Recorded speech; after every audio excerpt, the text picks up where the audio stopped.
또 오늘 본문을 보면 하나님께서 이스라엘 백성에게 멸시당했다 그렇게 느끼고 계십니다. 여호와께서 모세에게 이르시되 이 백성이 어느 때까지 나를 멸시하겠느냐 그랬어요. 하나님은 인격적인 분입니다. 아무 감정이 없는 분이 아니라는 말입니다. 하나님은 기뻐하시기도 하고 오늘 본문에 나온 것처럼 멸시당했다 그렇게 느끼기도 하십니다. 그런데 이 모든 이유가 다 뭐냐? 하나님의 백성 때문에 그렇습니다. 하나님은 하나님 백성 때문에 기뻐하시기도 하고 하나님의 백성 때문에 모멸감을 느끼기도 하시는 거예요. 하나님은 우리 때문이죠. 우리 때문에 기뻐하기도 하시고 우리 때문에 모멸감을 느끼기도 하시는 거예요. 하나님의 관심이 다 우리에게 있음을 깨닫게 됩니다. 바라기는 하나님을 기쁘시게 하는 저와 여러분 되기를 주의 이름으로 축원합니다. 그러면 왜 하나님은 이스라엘 백성 때문에 멸시당했다고 느끼셨습니까? 그들이 하나님을 믿지 않았기 때문에 그렇습니다. 11절 다시 하반절 보면 내가 그들 중에 많은 이적을 행하였으나 어느 때까지 나를 믿지 않겠느냐 그랬어요. 하나님은 하나님의 백성이 하나님을 믿지 않을 때 멸시당했다고 느끼셨어요. 그러니까 하나님은 하나님을 모르는 사람들 때문에 멸시당했다고 느끼지 않아요. 하나님을 믿는 우리 때문에 멸시당했다고 느끼시는 겁니다. 하나님의 백성이라는 사람들이 하나님을 믿지 않을 때 멸시당했다고 느끼셨다는 것이죠. 그래서 이 말씀은 우리에게 중요한 말씀입니다. 오늘 말씀의 배경은 민수기 13장에 나오는 가나안 땅 정탐입니다. 하나님께서 이스라엘 백성을 가데스 바네아라는 곳으로 인도하셨거든요. 가데스 바네아는 바로 가나안 땅 접경 지역이에요. 이렇게 보면은 가나안 땅이 보이는 곳입니다. 이제 그 가데스 바네아를 통해서 가나안 땅에 들어가게 하는 게 하나님의 플랜 A 첫 번째 계획이었던 거죠.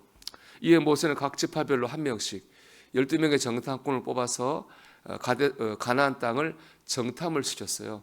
그 중에 10명은 부정적인 보고를 했습니다. 가나안 땅은 참 살기는 좋은데 그 땅의 사람들은 너무 크고 강해서 우리가 도저히 이길 수가 없습니다. 그런 부정적 보고를 했어요. 반면 갈렙과 여호수아는요 정반대의 보고를 했어요. 이길 수 있다고 그랬습니다. 여러분 누구의 보고가 현실적인 보고였을까요?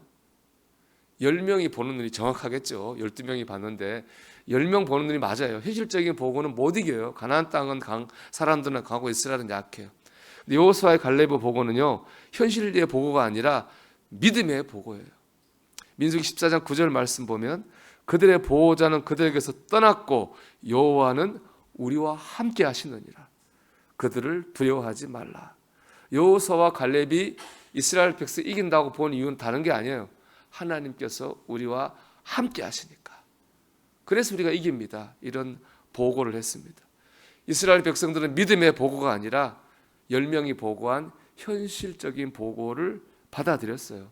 그래서 실망하고 낙심했습니다. 자신들을 이리로 끌고 온 모세를 원망한 거죠. 그들은 현실을 바라보긴 했는데 하나님을 믿지는 못했습니다. 이 모습 때문에 하나님은 멸시당했다고 느끼셨던 것입니다. 이 민수기 13장은 이스라엘 백성으로서 매우 중요한 순간입니다. 가나안 땅에 들어가느냐 마느냐를 결정하는 순간입니다. 또 감당하기 힘든 큰 어려움을 만난 순간이기도 하죠. 중요한 판단과 결정을 해야 되는 순간 혹은 큰 어려움을 만났을 때 그들은 하나님 백성이나 이름에 걸맞지 않게 믿음으로 생각하지 못하고 인간적인 생각으로만 판단했습니다. 이것 때문에 하나님께서 멸시당했다고 느끼신 것입니다. 여러분 우리가 모든 순간에 믿음으로 반응해야 되겠지만은 그래도 믿음으로 반응해야 될 또 중요한 순간이 있습니다. 중요한 판단과 결정을 해야 되는 순간입니다.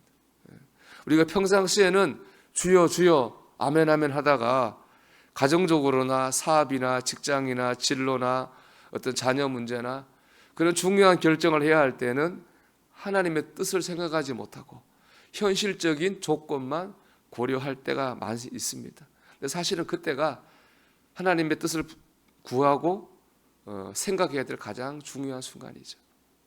또 그런가 하면 평상시는 주님을 잘 믿고 의지하다가 감당하지 못할 어려움 앞에서 믿음이 흔들리고 영적으로 무너지는 경우도 있습니다. 사실은 그때가 하나님을 가장 강하게 붙들어야 할 때입니다.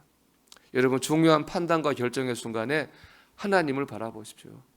큰 어려움을 만났을 때 하나님을 더더욱 의지하십시오. 그럴 때 하나님 기뻐하십니다. 저가 정말 나를 믿는구나, 정말 나를 의지하는구나, 하나님 기뻐하시는 거예요. 어떻게 하면은 이렇게 믿음으로 서야 될 그런 순간에 믿음으로 설 수 있겠습니까? 11절에 답이 있습니다. 내가 그들 중에 많은 이적을 행하였으나 어느 때까지 나를 믿지 않겠느냐. 내가 그들 중에 많은 이적을 행하였으나, 그렇습니다. 이스라엘 백성이 애굽에서 가데스 바네아에 오는 과정을 생각해 보십시오. 애굽에는 10가지 재앙, 홍해바다가 갈라지는 사건, 만나와 메추라기, 모든 것이 다 이스라엘 백성의 힘으로 여기까지 온 것이 아닙니다. 인간적인 방법, 현실적인 방법으로 온 것이 아닙니다. 하나님의 은혜로 왔습니다. 하나님이 도와주셔서 여기까지 온 거예요. 사람이 아니라, 현실이 아니라 하나님을 바라보고 여기까지 왔습니다. 그렇다면은 가데스 바네아에서도 하나님을 바라봤어야 됩니다. 그러나 그들은 그동안에 지나왔던 그 하나님께서 은혜는 생각하지 못했어요. 그래서 그 순간에 하나님을 바라보지 못하고 현실을 바라본 겁니다. 우리도 지난 시간을 돌아보면 어려운 시간들도 있었고 순간들도 있었습니다. 하나님께서 은혜로 우리를 구원해 주시고 붙잡아 주시고 여기까지 인도하신 줄로 믿습니다. 그 하나님이 지금도 붙잡아 주시고 앞으로도 인도해 주실 것입니다. 우리 이것을 바라보고 하나님을 바라봐야 됩니다. 그래야 믿음으로 판단할 때 믿음으로 판단할 수 있고, 믿음으로 의지해야 될 때에 믿음으로 의지할 수 있습니다. 하나님의 은혜를 되새기면서 오늘도 모든 순간 믿음으로 반응해서 하나님을 기쁘시게 하는 저와 여러분이 되기를 주님의 이름으로 축원합니다.